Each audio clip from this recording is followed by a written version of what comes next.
অতীত সরকার নিষিদ্ধ রাজনৈতিক দল তারা কিন্তু বসে থাকবে না। তারা কিন্তু তাদের হারানো স্বর্গ আবার ফিরে পেতে চাইবে। সেই জায়গাটাই আমাদের কবল থাকতে হবে। লড়াই কখনো শেষ হয় না।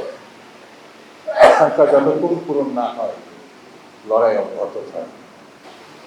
সেটি আবার ফিরে আসবে।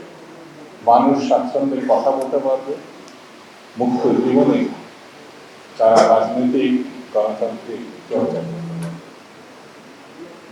এই লড়াইয়ের আমরা সবাই ছিলাম। সেই কারণে সবাই প্রত্যাশা হচ্ছে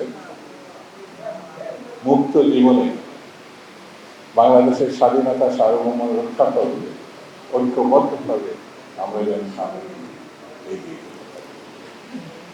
সমালোচনা থাকবে, আলোচনা থাকবে, কিন্তু সেটি সচেতনভাবে যে মহল বিশেষ আমাদের দেশটাকে করায়ত্ত করেছে, পার্শ্ববর্তী দেশ যেমন এই দেশকে তারা অঙ্গ এবং নিজেদের করায়ত্ত রাখতে চেয়েছিল, সেই বিষয়টি আমরা গত 24-এ গণঅভ্যুত্থানে আমরা তার থেকে বেরিয়ে এসেছি।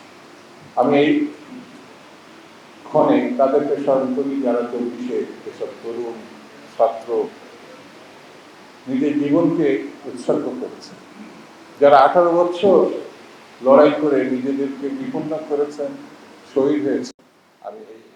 আমি তাদেরকে স্মরণ করি এবং শ্রদ্ধা জানাই। বন্ধুরা, আমি বেশি কথা বলবো না, আমাদের নেতৃবৃন্দরা তারা বলবেন। লড়াই কখনো শেষ হয় না। আকাঙ্ক্ষা যতক্ষণ পূরণ না হয় লড়াই অব্যাহত থাকে।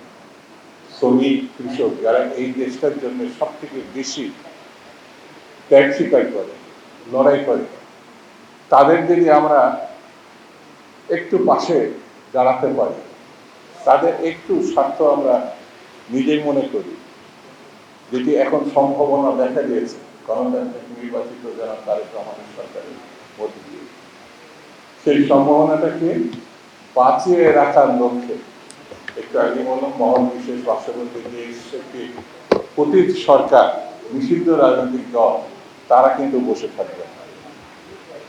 তারা কিন্তু তাদের হারানো স্বর্গ আবার ফিরে পেতে চাইবে। সেই জায়গাটাই আমাদের কবল থাকতে হবে।